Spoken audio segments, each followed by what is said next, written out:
Average Anglers, welcome to another live match video. Today we're at Shiplate farm on the main lake. It's a Thursday cost cutter, as they call it, and I've drawn the furthest peg away from the car park in peg 15, so my electric trolley's had a good workout. I don't know if the camera's picking it up, but just on the end of my finger there you might be able to see. That's in front of the peg next to me on the right, and that's foam and fizz where that duck is. And that's carp. They've been boshing there and slapping and even cruising around on the surface since we got here. And there's been a few hardly any signs in front of in my swim of fish, carp. I'm told that this is not a bad carp peg and you can fish into this corner, which does look carpy. Sadly, I'm not going to be fishing for carp today unless I cannot get a bite from a skimmer or a roach or whatever. I'm setting my stall out before I even got here for silvers today. And I've fallen foul in the past of thinking, oh, shall I try and do both, blah blah blah. This is one of those venues that pays a silver's weight and a carp an overall weight, and so a lot, let's say half the field here are going to fish for silvers and half the field are going to fish for carp. If you start fishing for carp and then can't catch them and switch to silvers, you're already too far behind, and vice versa. So you've got to set your stall out to start with, and controversially I'm going for silvers. I feel like it's my order carp showing, so maybe the silvers will feed. Today's baits are maggots.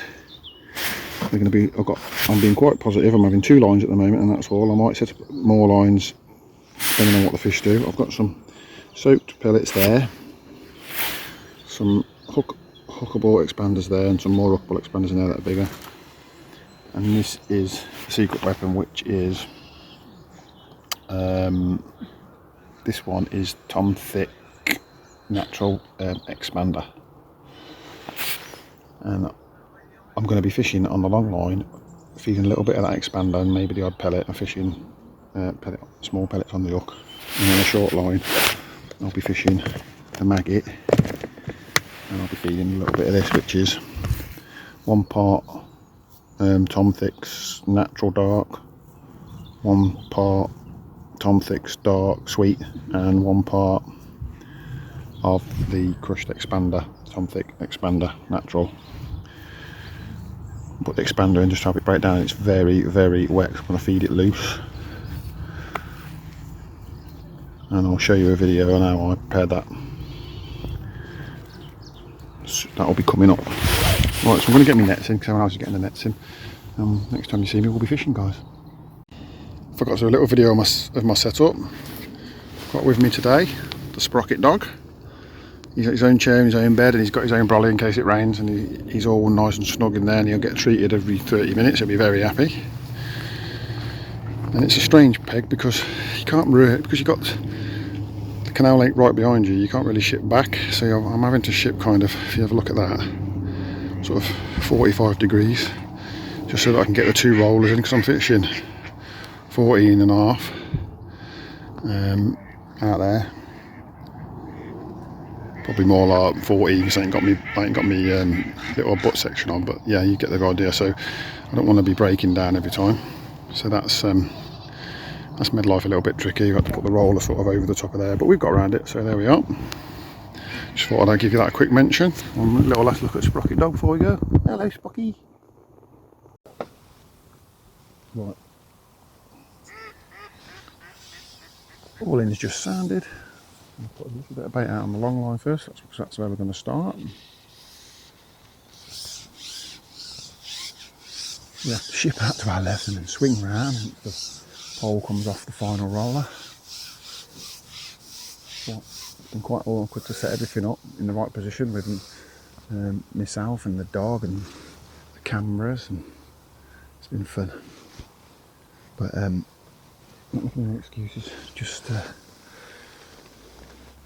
looking forward to catching a few fish. So we're precise with this because I'm going to feed right on top of fish right on top of this with a pellet.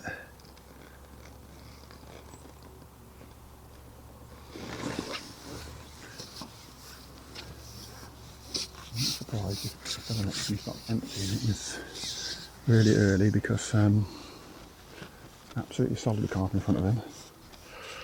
He's chucking away right then. You should catch quite a few. You may have one already, to be honest, when you used to bite.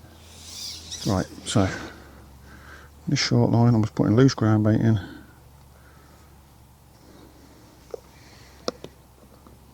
Pinch it. Good couple of pinches of maggots. There's so many fish out there in front of the guy next to me on my right that he's just foul up to what. He's just foul up to one, just casting into them. So it's,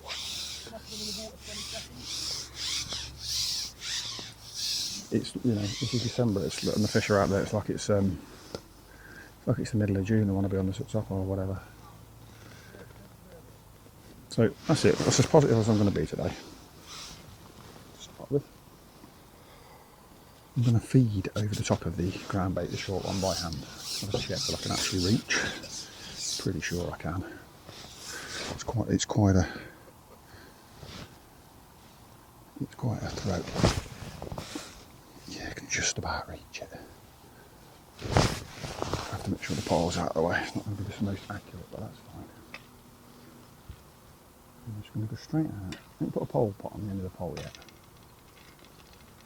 I'm just trying not to overfeed. I used to get carried away and think, oh, I'm going to empty it today because the weather's nice. But we all know fishing, you know, match fishing don't work like that always. Just going to put this tiny little 2mm on.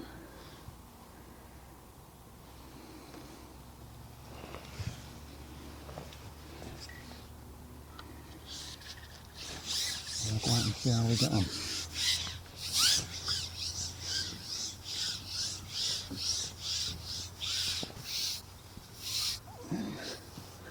Keep the cameras running for the first 5 minutes. I like to do that for you guys because I like, you know, it's the unknown, isn't it? And I try to turn them on at times when I think I might be about to catch something, or something good might be about to happen, or I've found something that's working, or just, you know, because I ain't spoke to you for an hour and I need to talk to you, but just going to go straight in on this. Nice delicate float, all dotted down. Might have to tweak around with shines and etc. just to get it all right. Oh, straight under then. Because if I've got my pellet on, you can't see if you've got your pellet on when you're pellet fishing. Just lift your rig to the sky and you'll see it silhouetted. It's still on, I think. I'm surprised by that.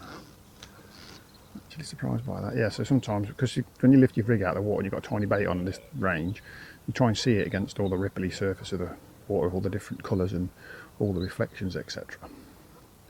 You just won't see it.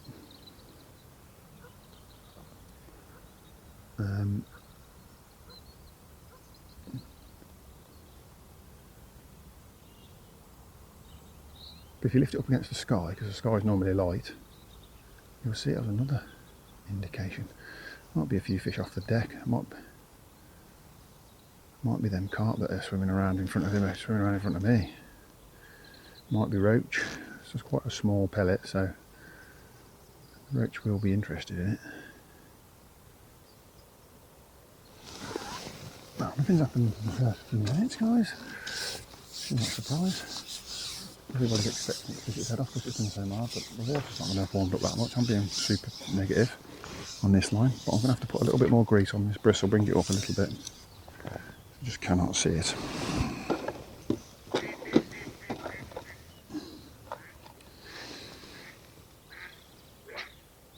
Let's see if we can just raise it up a little bit.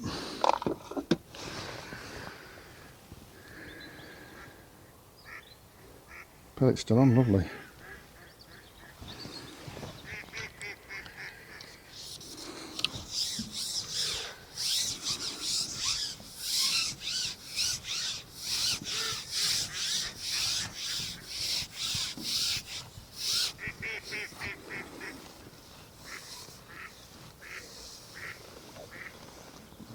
See how the float sits now. Just really struggling to, with all the weight, because I'm fishing in mostly white water, but there's some like branches and there's no wave across. They kind of get across the float sometimes and I can't see. I lose sight of the float.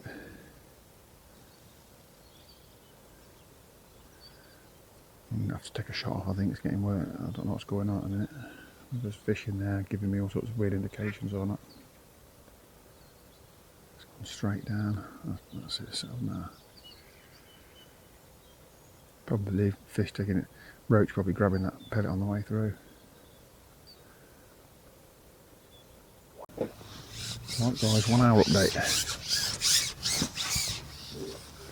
Been out on that long line for an hour. I've had 3 skimmers I think. But it's really hard to see the bites because I've put the rig in the wrong place really in a sparkly spines. Not put a lot of bait out there, so I decided to move because it's just starting to do my head in. So I've just restarted another line at 14.5 metres, but I've put it to the right in some proper white water. And then I thought, well, I'm going to give that. It took me half an hour to get my first bite before, so I can't expect the fish to be on that straight away. So I thought, I'll have a look on this short line. I've put that bit, you know, that bit more ground bait in at the start, and then I've just been occasionally throwing like a small pinch of maggots over it. And the float went straight away and had a nice roach. Oh well, a little roach, sorry. Oh, that's a little roach. I'll just take a few roach while I'm waiting for the bream to start feeding out there. And then I've had a skimmer. So I've turned the cameras on and now I've just upped another skimmer by the feel of this. This is the slow falling rig, and I don't know if, I feel like they're not having it until it gets to the bottom. But they definitely will come short for a feed.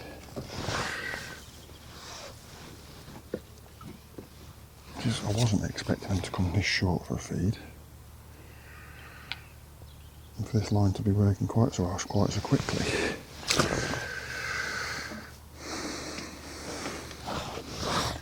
Yeah, literally just little pinch every time I catch a fish now. Throw it as far as I can, which is just short of my. Throwing it as far as I can is just short of where I've fed the ground bait, like literally a couple of inches short. So that's perfect because it means I can't go past my feed.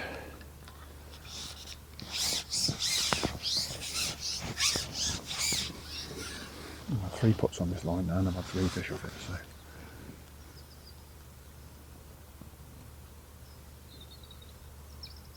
I might try the more positive rig in a minute.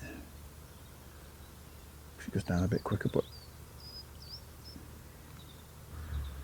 it's quite shallow anyway. You know, it's not deep today. Not a deep peg. There's any deep pegs in this lake, but I feel like this is slightly shallower than some of the other pegs on this lake.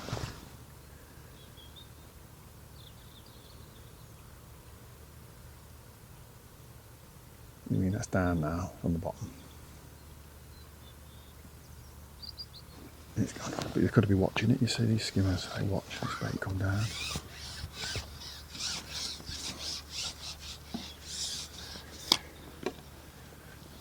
This is why I like to use maggot instead of castor if I can, because I'm sure skimmers prefer maggot to castor.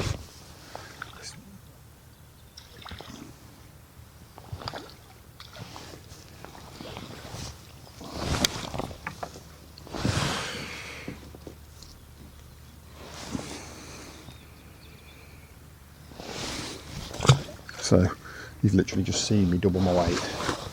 Now just by turning the camera at the right time, I've just doubled my own weight.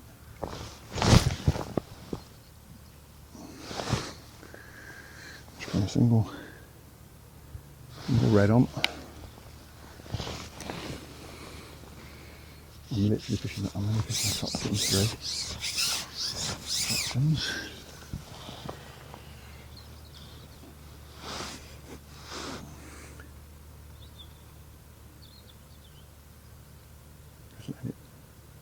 Letting it fall through me. If they, you know, maybe the bigger ones drop off the deck sometime and they'll have it on the way through.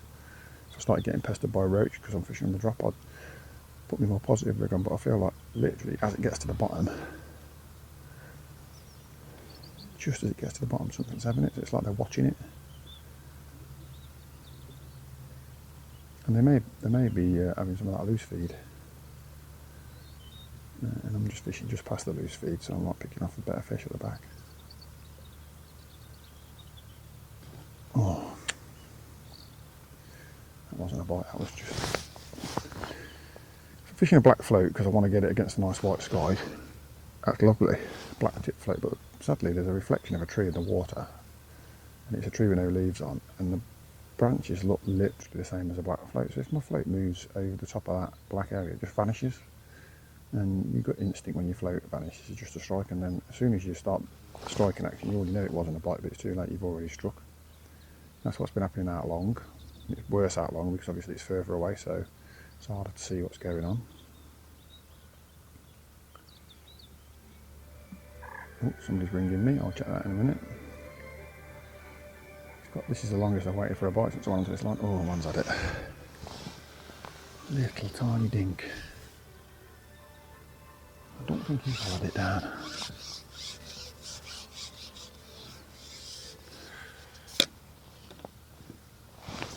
feels like a better fish. Unless it's fouled up to something. It's the more lively skimmer. There's a dead skimmer there in the water, nothing to do with me. He was over in the left hand corner over there, and he's drifted out with the wind.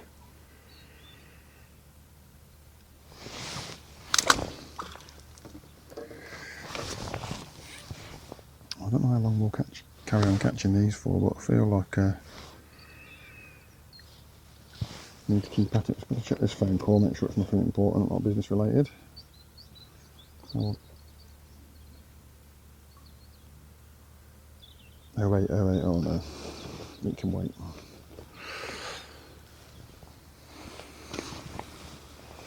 Do some sales pitchy muppet.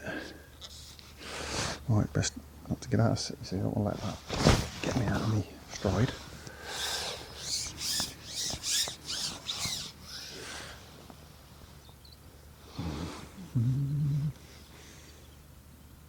So I've got a 1mm bristle here, fibre bristle, so it's very sensitive. Not quite dot it down to a pimple because I'm fishing with it on the drop, and I was fishing with it at 13 metres, so a pimple it's really hard to see in that bad water, like I said. You won't be able to see it on the camera, but I've probably got half an inch of float sticking up, and that last bite, it took it from half an inch to a quarter of an inch on a 1mm bristle, so just shows you how these fish are being very finicky. So that was a good timing by me turning that on. I've probably got a couple of pound now, but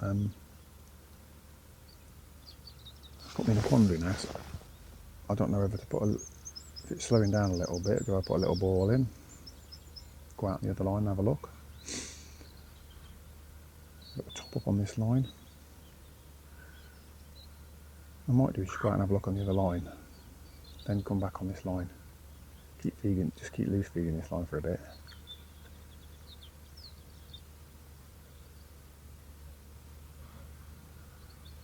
I don't want to do anything too rash. Fish are very, very cold. I'm going to bite that time. That's the first time I've not had a bite. Let's just lay that in one more time. I don't get a bite this time. And we'll come off it before we totally wreck it.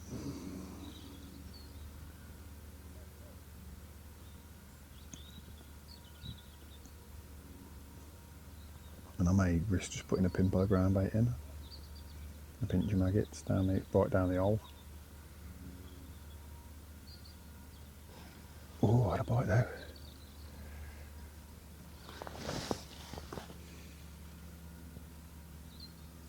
Have a little look now, we've got a bite. Some fish down there.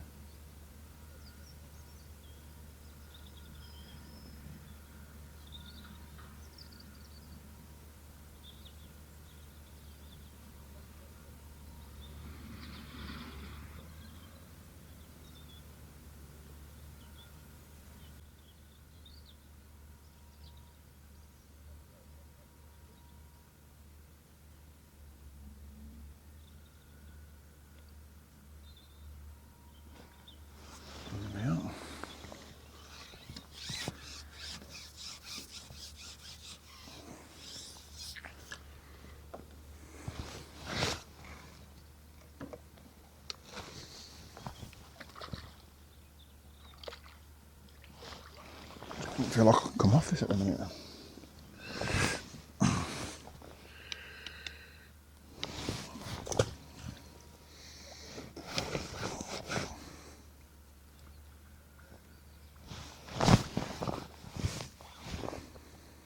Otherwise, I'm slightly shorter than I thought it to be.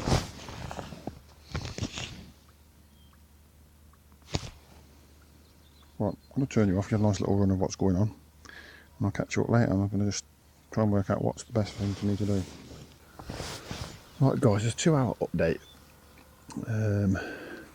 Went out long. This line slowed down a bit, so I went out over that long line, and I hooked one and lost him. And then I've struggled to really get any indications. So I've come back on this line, and I've caught some fish again really quickly, and I thought, hang on a minute, you know, I want a bit of bait today. Perhaps I've been being too negative out there. So what I've done is I've just put a slightly bit more bait in, slightly bit more pellet in, and then I've come in here. I'll probably add another 3 or 4 skimmers, but I have foul up to quite a few and lost them. I don't know if they're coming up for the loose feed. So I'm messing about now with my timing on my feed to try and, if I hook one, try and feed after I've hooked one. Suddenly, I've switched to the on the drop rig, and I'm just suddenly getting roach. If I get another roach on the drop rig, I'll go back to the, because I haven't had any roach. Not little ones like that, not since you see the up point was folded over there. So you sealed me feed there, and now I'm not letting them baits get to the bottom so that I'm not getting loads of liners.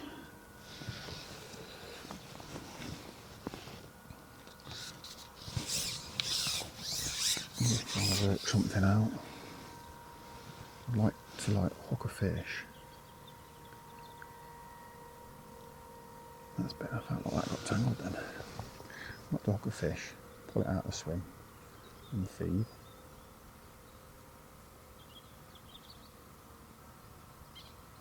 For the first time today, I'm going to have to get the rig to the bottom. Again, that's another roach, I think. The roach moved in.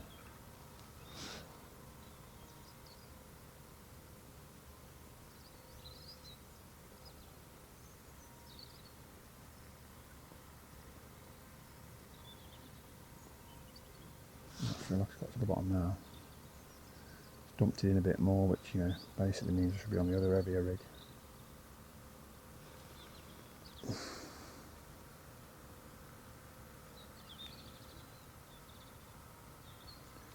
I feel like I've got about 10 skimmers now. Don't know how to do it. I'm in the corner there. The guy next to me's just managed to get a couple of carp finally. But, you know, I feel like my decision not to fish for carp has been vindicated, because he struggled to catch them, and there was loads of them in front of him, so they're not really having it. They're just sort of there.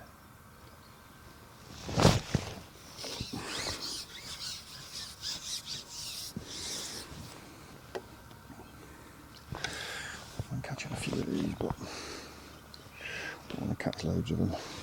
Get back on them skimmers.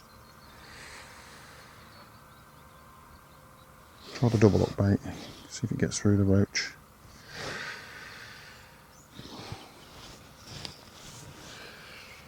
Where the roach has suddenly come from, I don't know.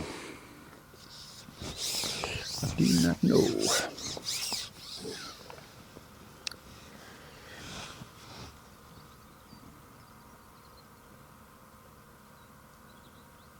Skimmers have gone back down on the deck, or whether they've disappeared. Looks like the roach moved back in, I don't know. To foul a couple, maybe I've spooked a few.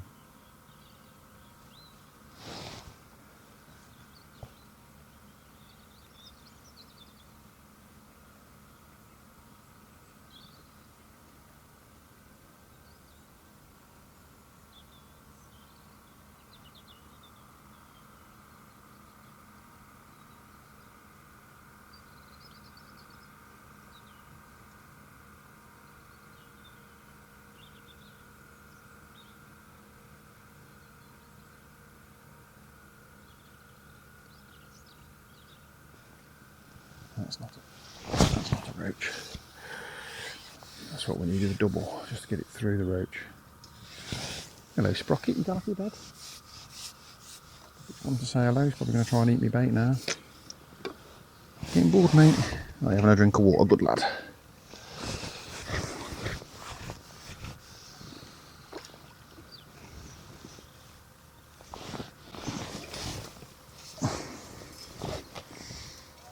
Watch out, Sprocker.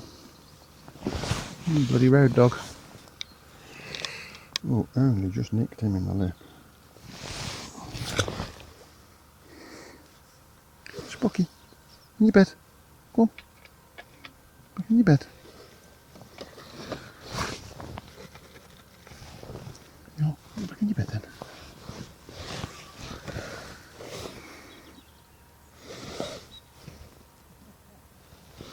I just chucked his biscuit in his bed so hopefully he'll get back in. I don't mind having a little roam around, but he gets tangled up in my tackle. What have we got there? What was that? That's a right mess. That's no good at all, is it? Yeah, so where were we? Sprocket sidetracked me. Get in then.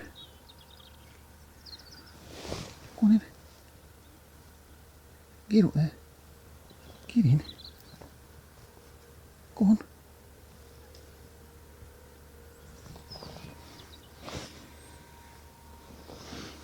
Don't bring your dog fishing, guys, unless you're after it like me. He's no bother. It's just not conducive to good match fishing. I'll give him a hand in a minute. Right, where were we? Yeah, we're laying the rig in. Just seeing how we get on. So we changed it again. I was getting roach, and I couldn't sort it out. Now I'm not getting anything. A liner. There he's on. Oh, that's got to be fed again because that's rubbish. That's better. Oh, Sprocket's just jumped on the landing there. You alright, Sprocket? Do so. He's in the bed now. Good boy.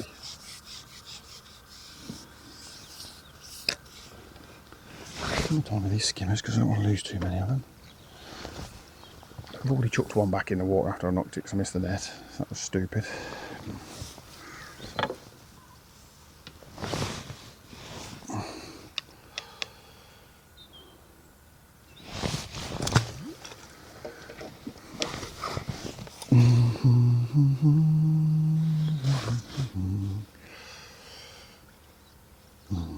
Loads of crap on the line. So you can see we're actually putting a run of fish together. I mean, it hasn't been like this for the whole 2 hours. Please don't think that, you know, if it had been like this for the whole 2 hours, I might have 15 or 20 pound by now. As it is, I've probably got 4 or 5 pound, if that.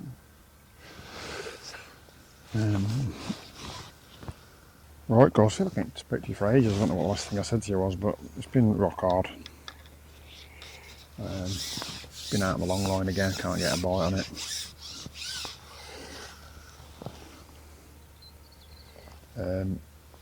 Topped this short line up, went straight over it to see what would happen. Couldn't catch on it, so I've just dropped. I went out on the long line just to see if I could catch something. I started loose feeding out there to see if loose feed was making any difference, but I've stopped loose feeding short. I've just caught one. The loose feeding long just meant I was catching roach at 13 metres, which is just no good to anybody. And so I've just dropped in here onto this ground bait that I'd let settle. Some maggots in, and just had one before I turned the cameras on. Just bumped one there, which is probably foul locked, maybe.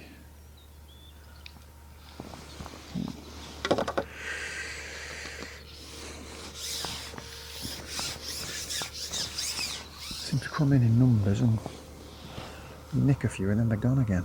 Can't seem to keep them coming. When I come off this line, to give it a rest for 20 minutes while I've top it up. Can't catch anything anywhere else. It's gone again. That's a late start. I'll skimmer one or the other. Roach. Going to get the odd roach dropping this rig in so gently. put a maggot and a pinky on just to see if I can get something to pick the upbait out of it quicker.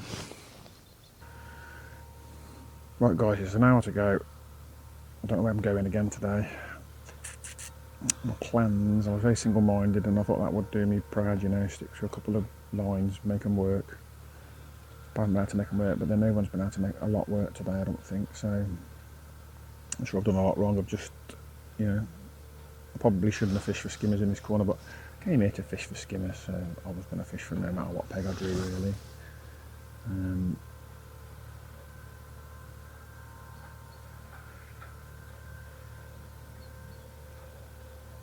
Really know what else to try now.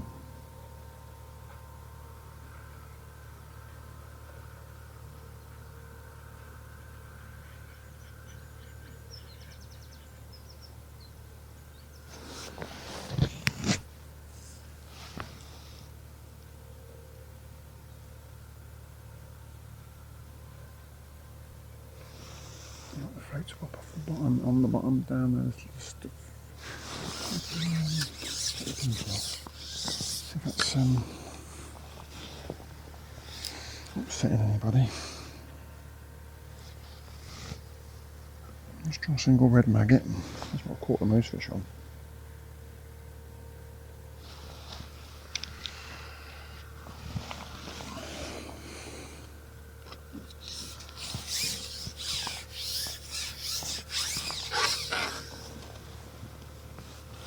Feels like any amount of feed ain't been right today, but the only place I've really got bites consistency has been short. I don't know whether or not to just take one of my other rigs and just plumb it up for plumb it up down to my left or something and just see if I can nick some different. It's slightly shallower there, but I don't think it'll matter. I can just try and nick some skimmers there. Couple of pinging on the ground bait now, and it's just like pinging, so maybe there's a couple of fish turned up. Might spread the shots out a bit more. Push 2 or 3 of these shots up to there. Spread these shots out a bit more.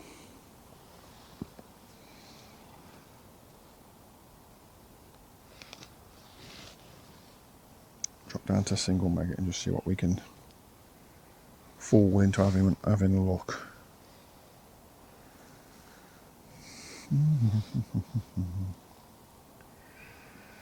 You can fall into having it on the drop before we go home. So we are out of it today, guys. We are out of it.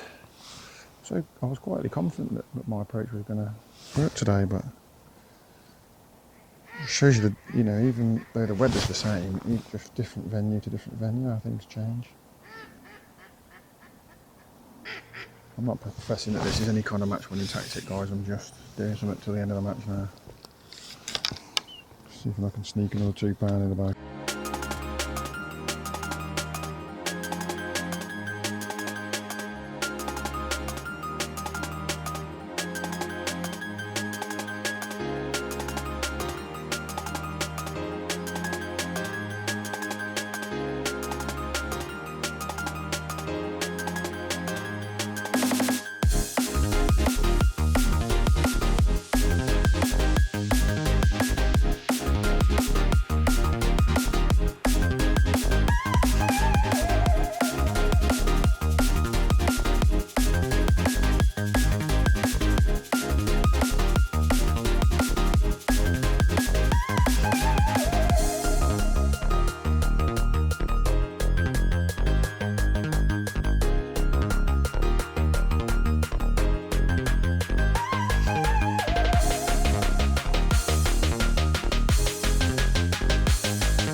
Well, I'm doing a bit of a voiceover on this because this is a video clip from a bigger video that I did about ground baits, which or something similar to this will be out soon for you guys to watch about expander mixes. But as you can see, I've already got some water there,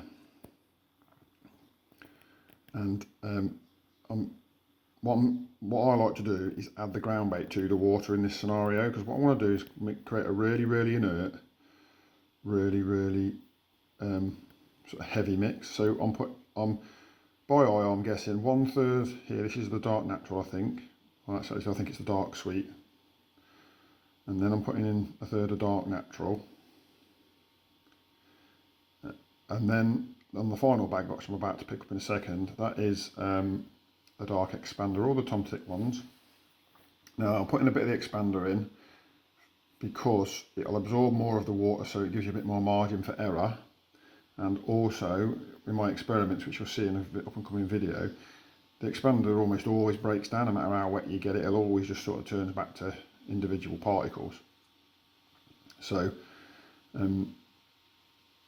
it's handy when you're making this really wet mix. Gives you the confidence that it is gonna turn back into, you know, it's going to break down on the bottom, and it's not just going to be a big ball of ground bait that just sits on the bottom and doesn't do what you want it to do. So just mixing the dry ingredients here. Just make sure you get into the corners on these square tubs. It's not imperative that it's all mixed evenly, because it will just mix up in the next stage. So what I'm doing now is just going to add the dry ground bait to the wet water. To the water is what I mean, bit by bit, and I'm just sort of guessing if I've got enough ground bait or not for the water. So it's a bit of a try it and see, guys. As long as you're adding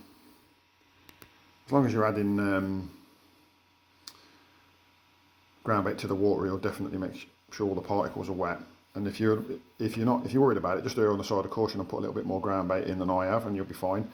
You can see that every single particle of ground bait is going in is really wet, and it's almost like you're mixing a paste. Now what I've done here is I realised perhaps I ain't quite got enough ground bait, so I'm picking up the expander, the dark expander, and just adding a bit of that, because I know that that'll help me recover the mix a bit quicker. And at this stage it just looks like concrete. It just looks like this is never going to be any use to anybody, but trust me, it'll come back to something that's usable. Now when I'm feeding this ground bait,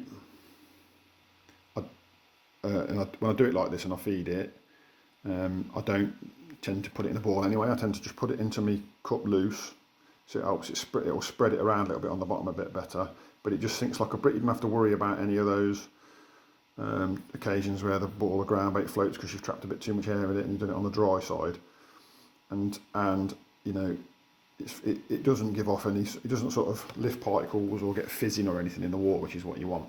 So here I am. You can see it's sort of kind of drying up now, and then once I'm happy with it, I'm just going to leave it for I think I'll leave this for about 50 minutes, and then we'll come back in about 50 minutes to an hour, because the idea is that's just about as much time as you get in a match. I don't know why I'm patting it down and making it look pretty, probably because I'm chatting crap, but yeah, in a match you could do this just when you get to the bank, and then there's no sieve required, there's no riddling, you know, there's no not sieve, whisk, so there's no whisking, no sieving, no riddling. Yeah, there is riddling, sorry, just there's no whisking or anything is what I'm trying to say, so you ain't got to mess about, and it's really quick. You just chuck it all into the water and it's done, and then you can just get on with setting up the rest of your gear. So you can do this by the side of the bank. So we're going to leave that now, and in a minute you'll see us come back to the next video while I have a little clean up. So we're back now. It's been, I'm sure it was 50 minutes to an hour, and you can see it's really hard to get out of the tub, and you're still thinking this is wrecked. But what you've got to do is you just got to push it through the riddle with your fingers. It's not going to riddle in the traditional way where you, but you can see that, let's see there, look, you see it's breaking back down already to the particles just by me rubbing it with my fingers. It's crumbly, so you know that when it gets in water, it will break down really quickly. And if you wait for the next video that's coming out about mixing the groundbaits this way, I don't always mix the groundbaits this way. I do when I've just something I've been doing this year when I'm skimmer fishing. I want to keep the fish on the deck. Yeah, if you want to see a bit more detail, and I'll show you this breaking down, and the way the expander mixes break down and stuff in water, even when they're really wet. Just stay tuned. There's a video coming out soon. We'll follow this video quite shortly, I should imagine, in the next few days. So there we are. I'm just tidying up the sieve now, but getting the extra bits off. The beauty of this now is, now you leave that loose like that, put it in a bait tub. Don't ball it up again. You can just scoop it up like that, chuck it straight into the lake, and it's ready, and it'll break down lovely. And it's just, when I got to the bank and I was fishing that match today, like I said, I've got the dogs with me. I've got cameras to set up, so I've got all that extra stuff to set up. Plus I was on the furthest peg away, so it actually really did work in my favour, because I had this and I had the ground bait that I'd made for my longer line, all pre-mixed, ready to go. So that all I had to worry about was getting my gear out, setting up and doing a couple of rigs for the different lines. And it's just real time saver. But like I say, also, if you find yourself at the bank and you decide you want to do this, if you do this at the start when you get to your peg, the ground bait will be ready by the time you're all in.